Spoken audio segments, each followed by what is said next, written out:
Hello guys, ये video आपको अच्छी लगी तो वीडियो को लाइक करना, शेयर करना, सब्सक्राइब करना। आप सब मेरे लिए वेट कर रहे थे एनिमी टाइम पास वाला, कब एनिमी डालेगा और हम देखेंगे और व्यूअर्स बढ़ाएंगे उसके, और सब्सक्राइब भी करेंगे। तभी आप सब टेंशन मत लीजिए।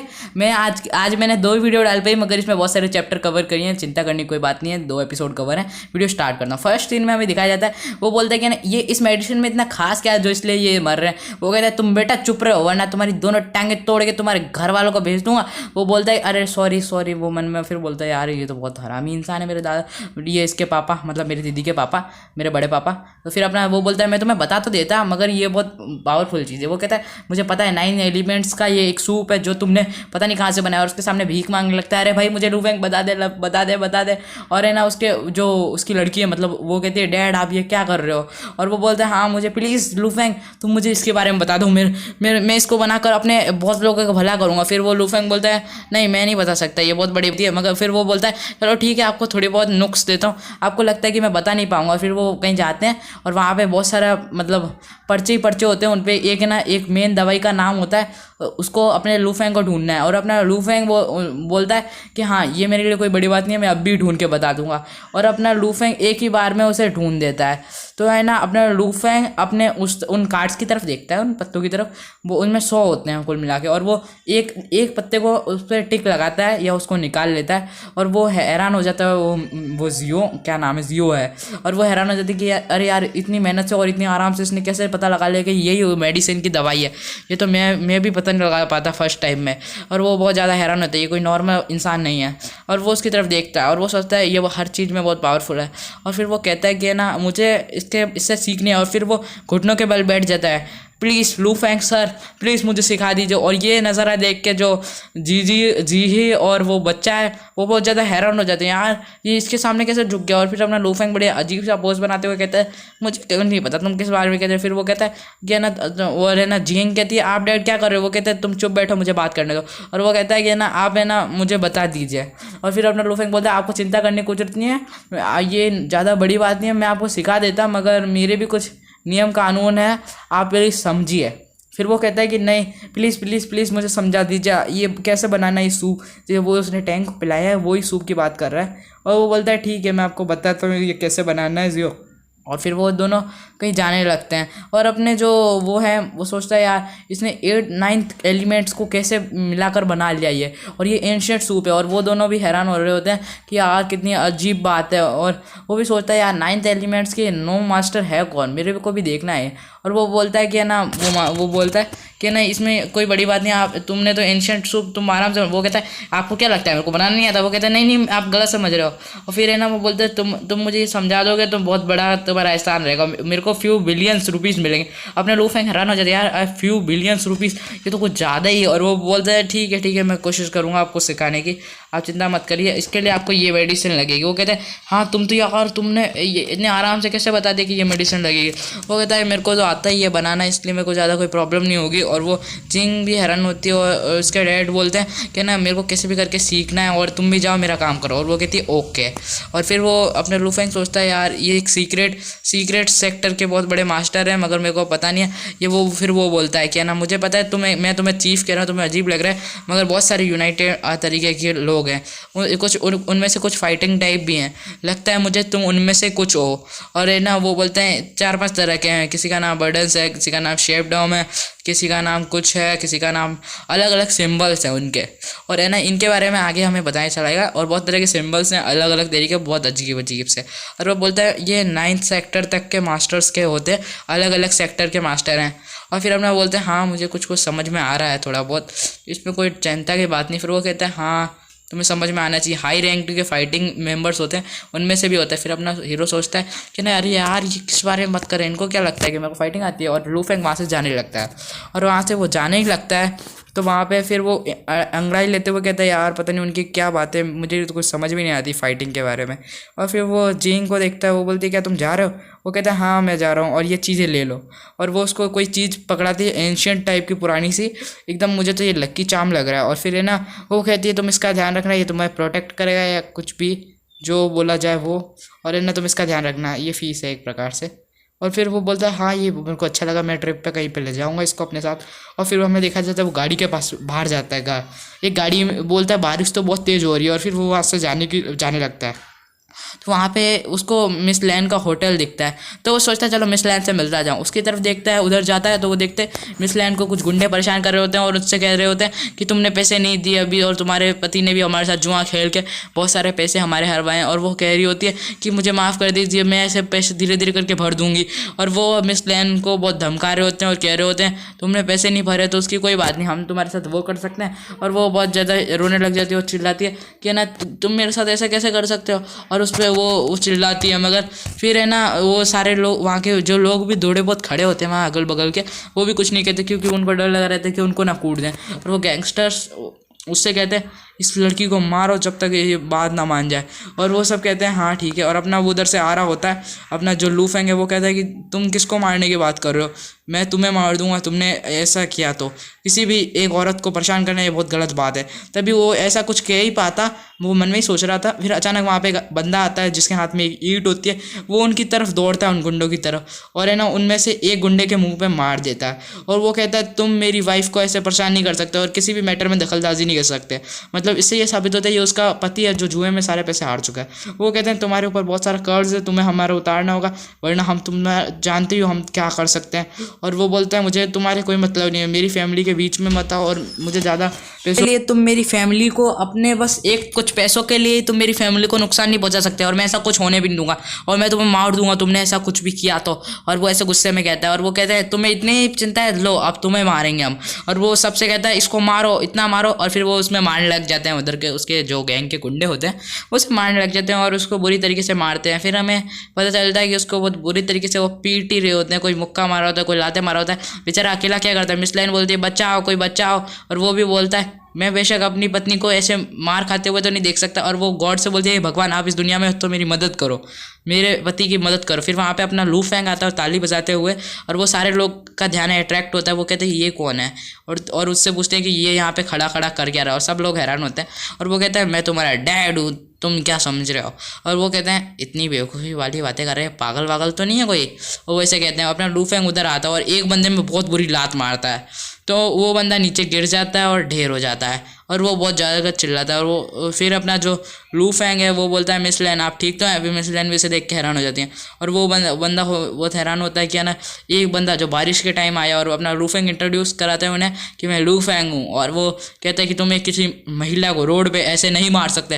फिर वो बोलता है ये हमारा मैटर है, तुम बीच में मत पड़ो, और ये हमारे पैसों का मैटर है, तुम्हारे बीच में पड़ने का कोई फ़र्क नहीं पड़ता। अपना लू फेंग स्माइल देता है ईवल सी, और वो कहता है मुझे उससे कोई फ़र्क नहीं पड़ता, तुम कैसे भी हो, मैं एक फाइटिंग स्किल नहीं, एक नॉर्मल सा इंसान हूँ। तुम जो भी ये कर रहे हो ना वो बहुत गलत है, और तुम्हें यहाँ से चले जाना चाहिए और इनको छोड़ के।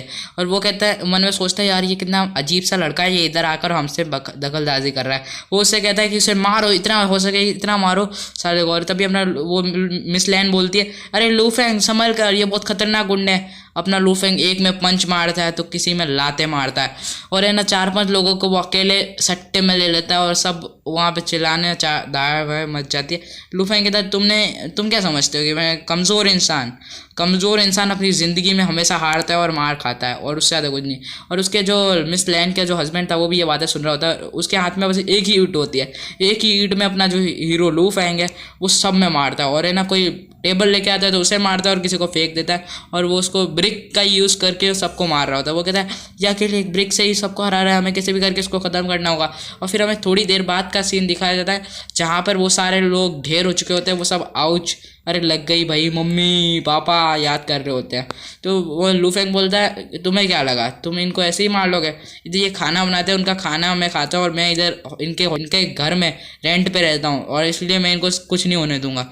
और बात करी जाए मेरी तो मैं एक नॉर्मल इंसान हूँ। और फिर वो दूसरों की तरफ देखता है कि ना उनको वो गुंडों को कुछ बजा रहे होते हैं, फिर वो कहते हैं हमें जाने दो। और फिर वो वहाँ से कुछ लोग उसकी तारीफ़ करने लग जाते हैं, यार लू फेंग तो कितना अच्छा है, उन लोगों की मदद कर रही है, इतना कुछ उसने किया। और फिर वहाँ पे मिस लैन आते हैं, कहते हैं तुम्हारी वजह से मेरी बीवी बच गई, तुम्हारा धन्यवाद। फिर अपना जो लू फेंग है उनका कॉलर पकड़ के मिस लियोन कहता है और आप अपनी बीवी को ऐसे कैसे मरने के लिए छोड़ सकते हैं और आप अपनी बीवी के ऊपर इतना बड़ा बोझ कैसे डाल सकते हैं। फिर वो हंसते हुए कहता है ऐसी कोई बात नहीं, अब हम ऐसा कुछ नहीं होगा, तुम चिंता मत करो। वो कह और फिर वो सोचता है, वहाँ पे जो गुंडा होता है वो वहाँ से जाते हुए कहता है मैं इसको छोड़ूंगा नहीं, इसने बहुत बुरा किया है, इसने पंगा लेकर हमसे, अब हम अपने बॉस को बताएंगे और अपने बॉस इसे मार देंगे। वो अपने बॉस के पास जाते हैं और फिर हमें दिखाया जाता है जो अपना लू फेंग है वो उधर बोल रहा होता है आपको इसकी बात की कोई चिंता नहीं, कोई भी मुसीबत हो तो मुझे बता सकते हैं। और फिर वो कहता है अगली बार ऐसी कोई प्रॉब्लम भी नहीं होनी चाहिए क्योंकि हर बार मैं बचाने नहीं आ सकता हूँ और आपको अपनी ज़िंदगी में खुद कुछ करना होगा, जुए में कुछ नहीं रखा। फिर वो अपने अपार्टमेंट में जाता है, अपने अपार्टमेंट या पता नहीं जाने लगता है उधर से।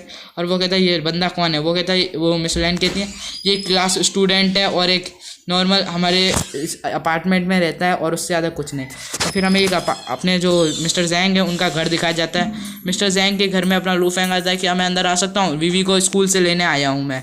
और फिर मिस्टर जैंग कहते हैं आओ आओ तुम बैठो बैठो, तुम्हें कोई चिंता की बात नहीं है, तुम यहाँ पे बैठो, मैं वीवी को बुलाता हूँ। और वो वीवी को बुलाने के लिए कहते हैं और फिर वो जो अपना लू फेंग है और है ना वो लू फेंग के सामने पैसे रख देते, वो कहते हैं लो ये तुम्हारी जो तुमने बॉडी गार्ड किया है ऐसे ही करते रहो, तुम्हें और पैसे देता रहूँगा मैं, इस बात की तुम चिंता मत करो, कोई प्रॉब्लम नहीं। और वो कहता है लू फेंग नहीं आप चिंता मत कीजिए, मैं एक स्टूडेंट होने उसका दोस्त होने के नाते इतना तो कर ही सकता है। और वो पैसे ले लेता है और अपने पास रख लेता है। फिर वो कहता है कि कोई बात नहीं, मैं मनी के लिए नहीं अपनी दोस्ती निभाने हैं या इनके बारे में। और फिर वो सोचता है यार ये कितना अजीब बकवास बातें कर रहा है, कुछ अच्छा ही ड्रामा कर ले। और फिर वहाँ पे वो देखता है मुड़ के तो वहाँ फिर मिस्टर जैंग को पीछे मुड़ के देखता है, मिस्टर जैंग पीछे होता है। और फिर हमें कुछ देर बाद का सीन दिखाया जाता है जहाँ पे हमें वीवी दिखाई जाती है स्कूल में। वीवी स्कूल में अपनी दोस्त लियोनी के साथ बातें कर रही होती है। वो कहती है आजकल लू फेंग मुझे दिख नहीं रहा। और फिर वो कहती है हाँ लू फेंग उस लड़की के साथ ज़्यादा रह रहा है एलियन के साथ, इसलिए थोड़ा अजीब लग रहा होगा तुम्हें क्योंकि तुम तो उसकी क्रश बनना चाहती हो। और वो हमें दिखाया जाता है वो दोनों बातें कर रहे होते हैं एलियन। वो कहती है कि मैं लू फेंग, और फिर अपनी जो वीवी है वो लू फेंग के बारे में सोचने लगती है, लू फेंग कितना ग्रेट है और कितना बढ़िया है, ऐसी तारीफ मनने सोचती है। फिर हमें उनकी बातें दिखाई जाती है। वो उससे पूछती है जो एलियन है कि तुम इतना शक्तिशाली और इंटरेस्टिंग हो, क्या तुम मेरे बॉयफ्रेंड बनोगे या ड्रैगन, मुझे तो तुम ड्रैगन लगते हो। वो कहते हैं वो कहता है लू फेंग तुम्हें ऐसी बातें करने की कोई ज़रूरत नहीं है, मैं एक नॉर्मल इंसान हूँ, एक मार्शल आर्ट्स थोड़े बहुत आते हैं उससे ही मेरा ये काम चल रहा है, मैं एक ज़्यादा कुछ पावरफुल इंसान नहीं हूँ, तुम्हें चिंता लेने की ज़रूरत नहीं है। वो कहती है कि ना मैं तुम्हें कुछ पैसे दिलवा सकती हूँ, तुम्हें ज़्यादा कोई बड़ा काम नहीं करना। वो कहता है रियली ऐसा हो सकता है। वो कहती है हाँ। वो फिर है ना उदास हो जाता है। वो कहता है नहीं मैं कोई बात नहीं, मुझे इसकी ज़रूरत नहीं है। और फिर हम स्कूल की छुट्टी का सीन दिखाया जाता है जहाँ पे स्कूल की छुट्टी हो जाती है और वीवी अपनी गाड़ी में बैठ रही होती है। वो सबसे कहती है मुझे कोई मत छूना, मेरे को अंदर जाने दो। और वो अंदर जाती है और मैं लू फेंग भी वहाँ खड़ा खड़ा देख रहा होता है। वो कहता है आज ज़्यादा ही पढ़ाई कर लिया, लगता है माथा ख़राब हो गया। और वो गाड़ी चलने लगती है तो अपना लू फेंग की नज़र कहीं पड़ती है और वो बहुत ज़्यादा हैरान हो जाती है। कहता है वीवी तो खतरे में है और वो भागने लगता है उधर गाड़ी के पास, स्पीड में भागने लगता है। बारिश हो रही होती है और बिजली कड़क रही होती है। वो मिस्टर जैंग को कॉल करता है और कहता है वीवी बहुत बड़े खतरे में, हमें उस वीवी को जल्दी बचाना होगा। वीवी के उस पर एक किडनैपर है जो वीवी को किडनैप कर लेगा और हमें उसको सेव करना होगा जल्दी से जल्दी। और वो ऐसा कहता है क्योंकि गाड़ी के नीचे कोई एक बंदा होता है जो चुपका होता है और है ना वो वीवी को किडनैप या मारने के लिए आया होता है। और बारिश का मौसम एकदम बहुत भयानक सीन होता है। और फिर हमें देखा जाता है मिस्टर जैंग को जैसे ही पता चलता है वो सबसे कहते हैं अरे जल्दी से हमें अपनी वीवी को सेव करने के लिए जल्दी से जल्दी फोर्स भेजो, जो हो सके जितना हो सके सब कुछ करो, वीवी को हमें सेव करना है। और फिर वो सारे गाड़ी लेकर या गाड़ी के पास भागते हैं। तभी वहाँ पे एक बंदा आता है जो गोलियाँ चलाने लगता है। सत्य वही गाड़ी वाला आ गया और वहाँ पे मिस्टर जैंग पे कोई भी गोली नहीं पड़ती मगर उधर सब लोगों पे पड़ती है।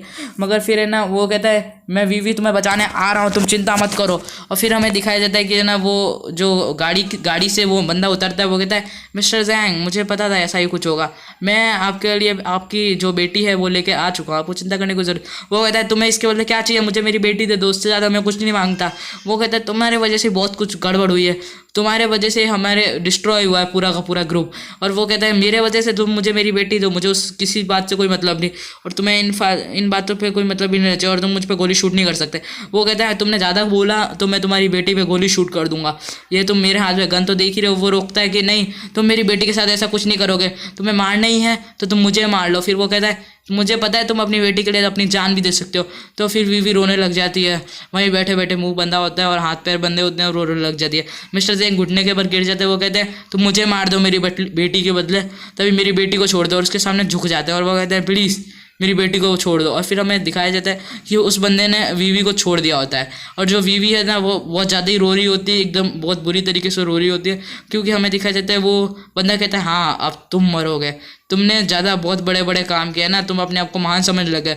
और वो अपने जो मिस्टर जैंग के सामने एक बंदूक रख देता है, और मिस्टर जैंग भी हैरान हो जाते हैं कि अब ये मेरे को मार देगा, मगर उन्हें कोई बात की चिंता नहीं थी। और वीवी वहाँ पे बहुत बुरी तरीके से रोने लग रही थी और टेंशन में आ गई थी कि मेरे डैड मर जाएंगे। और उनके सामने ही एक गन रखी होती, गन पॉइंट होती है, वो कभी भी उनके ऊपर शूट हो सकती है। तो तभी अचानक अपने जो ऊपर से लूफेंग कूदते हुए आता है, और वो सब हैरान होते हैं यार ये कौन आ रहा है, क्योंकि उस टाइम उसकी फेस सही से दिख नहीं रहा था। और वो भी हैरान होते थे यार मुझे जल्दी से गन शूट करनी होगी, मगर अपना लूफेंग आते ही उसमें एक लात मारता है, जिससे वो दूर जाके गाड़ी के पास गिरता है और चिल्लाता है वो, क्योंकि है ना बिहेव कर लेता है। और वो बंदा कहता है आउच, तुम कौन हो और तुम यहाँ पे क्या कर रहे हो, तुम यहाँ पे तुम कोई रेपर हो या कौन हो। और फिर वो अपने लूफेंग की एक आई देखकर जो रेड सी हो रही होती है, मगर अपना लूफेंग उससे कुछ नहीं कहता फिर, और वो लूफेंग की तरफ हमला करता है। फिर हमें दिखाया जाता है वो लूफेंग की तरफ हमला करता है, मगर अपना लूफेंग उसको डॉच करके उसके ऊपर एक किक मारता है, जिससे वो 2 मिनट में ख़त्म हो जाता है। और बाकी उसकी सारे बॉडीगार्ड्स उसको पकड़ लेते हैं, वो कहते हैं हम इसे छोड़ेंगे नहीं। और वो वीवी और वो दोनों मिलते हैं, और वो बहुत ज़्यादा खुश होते हैं जैंग कि ना मेरी बेटी बच गई। मगर उधर देखते हैं कि उसके जो है ना उसकी कमर में एक है ना टाइमर सेट था, और वो बहुत ज़्यादा डर जाते हैं, भगवान इस एक्सप्लोसिव से तो वीवी मर सकती है, कुछ बचाओ। फिर वो अपना जो लूफेंग है वो कहता है नहीं आपको चिंता करने की बात नहीं है, मैं 1 मिनट में ये काम कर दूंगा, 1 मिनट का टाइम है, 1 मिनट में कर दूंगा। और फिर वो गुंडा बोलता है मुझे क्या, तुम्हें क्या लगा मैं कोई प्लान नहीं होगा, मेरे पास भी प्लान होगा। मगर उधर का बॉडीगार्ड उसका सिर पटक देता है। और फिर हमें देखा जाता है जो वीवी है ना वो भी रोने लग जाती है, वो कहते हैं आप सब चली जाइए, मैं अकेले यहाँ पे मर जाऊंगी, तो मुझे उस बात का कोई दुख नहीं रहेगा, आप सब मरे तो गड़बड़ हो जाएगी। फिर अपना जो लूफेंग है उसकी टाइमर की तरफ देखता है, 4 मिनट बाकी हैं, 4.5 मिनट, मैं कुछ मिनट में ये खोलने की कोशिश कर सकता हूँ। वो कहता है आप मुझे बस 1 मिनट का समय दे दीजिए, मैं सब कुछ कर लूँगा, आपको चिंता करने की कोई जरूरत नहीं है, मैं वीवी का बॉडीगार्ड होने के नाते इतना तो कर ही सकता हूँ। और फिर वो उस टाइमर बम के पास जाता है, तभी किसी को भरोसा नहीं था कि लूफेंग उस बम को सही से डिफ्यूज़ कर पाएगा। और वो वीवी कहती है तुम भी चले जाओ, तुम्हें इधर नहीं रहना चाहिए वरना तुम मर जाओगे। मगर जो अपना लूफेंग है वो कहता है कि ना नहीं उसकी कोई बात नहीं है, मैं मर जाऊँगा, मुझे इस बात का कोई दुख नहीं रहेगा। और फिर हमें दिखाया जाता है कि उसके सामने से गाड़ी आती है, उसमें और कोई नहीं एलियन और अपना जो सोल्जर मतलब उसका जो स्टूडेंट है वो होता है। और फिर वो उनसे कहता है इधर मत आओ, इधर बहुत बड़ा एक्सप्लोसिव हो सकता है, कोई भी खतरा हो सकता है। मगर वो कहता है आपको चिंता लेने की जरूरत नहीं, हम डिफ्यूज़ करने के लिए बड़ी टीम को बुलाएंगे। और वो फिर वो बंदा कहता है तुम्हें क्या लगा, इस बम से कोई नहीं बच सकता है, बहुत पावरफुल बम है और इसको डिफ्यूज़ करना भी मुश्किल है। और मिस्टर जैंग हाथ पटकते हुए कहते हैं यार ये सब मेरी गलती है। और वीवी कहती है लूफेंग तुम जाओ, तुम्हें इस बात की चिंता लेने की जरूरत नहीं है। वो भी घबरा रही होती है अंदर से। अपना लूफेंग कहता है कोई चिंता की बात नहीं, और वो वायर काटने वाला होता है, 30 सेकंड का टाइमर रह गया होता है। वो सोचता है उसने रेड वायर काट देगा और जिससे ब्लास्ट हो जाएगा, मगर अपना लूफेंग ब्लैक वायर काट देगा, अपन को पता है। और फिर है ना मिस्टर जैंग भी हैरान हो जाते हैं और सब देखने लगते हैं। वो सब है ना चिल्लाते हैं नहीं लूफेंग ऐसा मत करो, क्या पता कोई ब्लास्ट हो गया तो। तभी अपना लूफेंग समय रहते वो रेड वायर की जगह वो ब्लैक वायर काट देता है, और वो खुश होता है हाँ मैंने काट ही दी। और वो उसके पसीना भी आ गया होता है और उसने ब्लैक वायर काटी होती है ना कि रेड वायर। इस वजह से जो वहाँ पे एक्सप्लोसिव होने से और बम डिफ्यूज़ हो चुका होता है। सबकी सांसें थम रही होती है और सबकी सांसें थम जाती हैं। सब हैरान हो जाते हैं कि टाइमर 0 हो चुका होता है, मगर बम नहीं फटता, इसलिए सब खुश हो जाते हैं। और अपना लूफेंग बोलता है मैंने अच्छा काम कर ही दिया। फिर उसमें जो वीवी है उसको गले लगा लेते, वो कहती है तुमने मेरे को बचाया उसके लिए धन्यवाद। वहाँ पे रोने लग जाती है। और वहीं पर ये जो है ना जो लूफेंग को सिर पे जो एलियन है वो एक मुक्का मारती है, और यहीं पे एपिसोड खत्म हो जाता है। वीडियो अच्छी लगी हो तो वीडियो को लाइक करना, शेयर करना, सब्सक्राइब करना, और आगे के एपिसोड्स चाहिए तो मेरे चैनल को जरूरी सब्सक्राइब एंड लाइक शेयर जरूर करना।